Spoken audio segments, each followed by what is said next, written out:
Assalamualaikum warahmatullahi wabarakatuh. Alhamdulillah hari ini kita masih diberikan kesempatan untuk melanjutkan materi.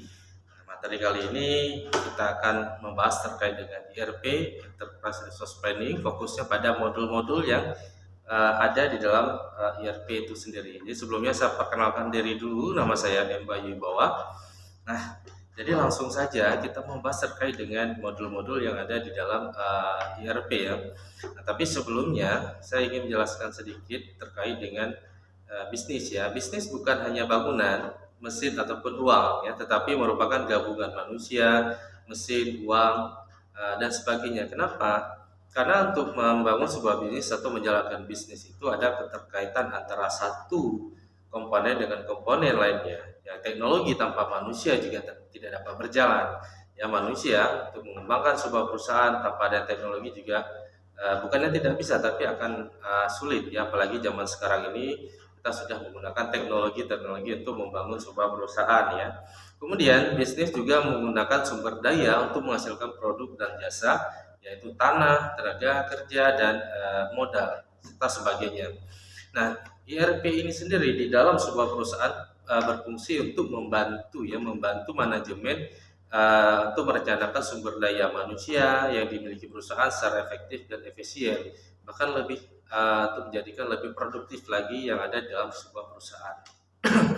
Nah, kemudian dalam ERP ini itu merupakan satu kesatuan dari beberapa modul yang ada di dalam ERP ataupun Enterprise Resource Planning. Jumlah fitur modul beraneka ragam tergantung dengan ERP-nya. Jadi tidak ada sesuatu yang default atau ditentukan modul apa-apa aja yang ada dalam ERP, tapi tergantung dengan kebutuhan di dalam perusahaan tersebut ya. Tidak hanya perusahaan besar, UMKM juga bisa menggunakan ERP dan modul-modulnya itu juga bisa kita sesuaikan. Kemudian kelebihan dari sistem ERP ini adalah bukan hanya untuk pemenuhan kebutuhan departemen, tetapi juga mengintegrasikannya dengan modul lain. Contohnya seperti ini ya, inventory misalkan dengan modul penjualan atau pembelian kasir dengan inventory. Jadi sinkronisasinya adalah terkait dengan stok barang. Jika ada barang keluar, maka stok barangnya berkurang. Jika ada barang masuk, stok barangnya akan bertambah. Jadi kita bisa tahu jumlah stok barangnya berapa dan sebagainya. Itu salah satu contoh kecilnya.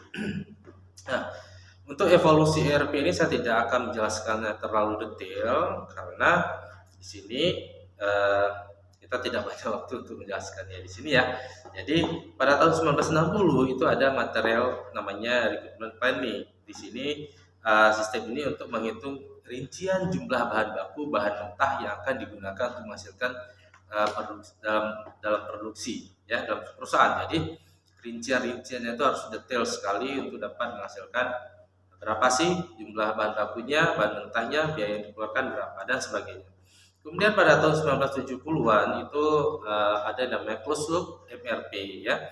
Di sini juga untuk mengendalikan perencanaan produksi dengan jadwal yang sudah ditentukan supaya sinkron antara jumlah produksi dengan jadwalnya itu supaya sinkron ya. Jadi jangan tidak sinkron.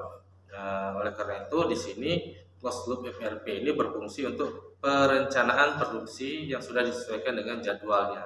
Kemudian pada tahun 80-an muncul manufacturing resource planning ataupun disebut dengan MRP2. Pada tahun 1990 muncullah namanya Enterprise Resource Planning. Ini pengembangan dari teknologi yang sebelumnya dari tahun 60-an sampai dengan tahun 90-an, dan pada tahun 2000-an muncullah Extended ERP. Nah, kita di sini bahas coba terkait dengan ERP ya pada tahun 1990-an dan beberapa modul yang terdapat di dalam ERP itu sendiri. Oke.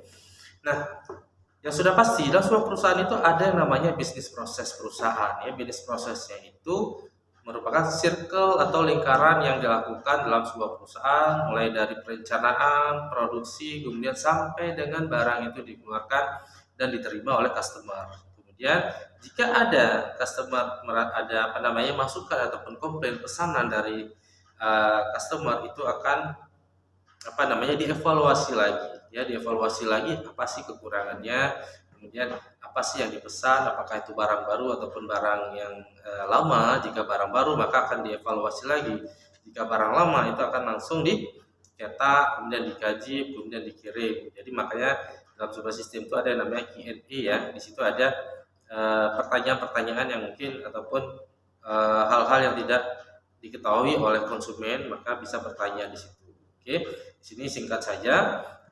Fungsi bisnis ini terdiri dari ada sales, ada marketing, engineering, kemudian production, delivery, finance, sampai dengan customer support. Jadi tetap ada yang namanya customer support untuk melihat atau melayani customer berdasarkan kebutuhannya.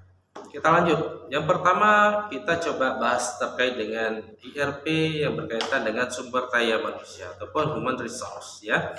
Di dalam sebuah perusahaan terdapat khususnya yang menggunakan ERP ini ada modul yang namanya human resource ataupun sistem informasi SDM sumber daya manusia. Nah, modul ini ditujukan atau digunakan untuk membantu SDM guna memanajemen sumber daya manusia agar lebih efisien. Apa sih yang dilakukan di modul SDM ini? Yaitu antara lain yang sudah pastinya adalah berkaitan dengan sumber daya manusia yang ada di dalam perusahaan tersebut. Contohnya misalkan mengelola informasi terkait karyawan, ulasan kerja, mungkin ada program kerjanya, monitoring kerja, kemudian ada evaluasi kerja sampai dengan absensi.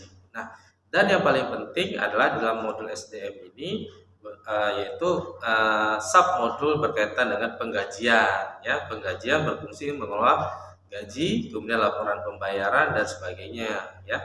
Itu yang pertama. Kemudian yang kedua ada yang namanya inventory. Dalam modul ERP juga ada modul inventory, digunakan untuk melacak stok barang atau persediaan barang masuk dan barang keluar ya.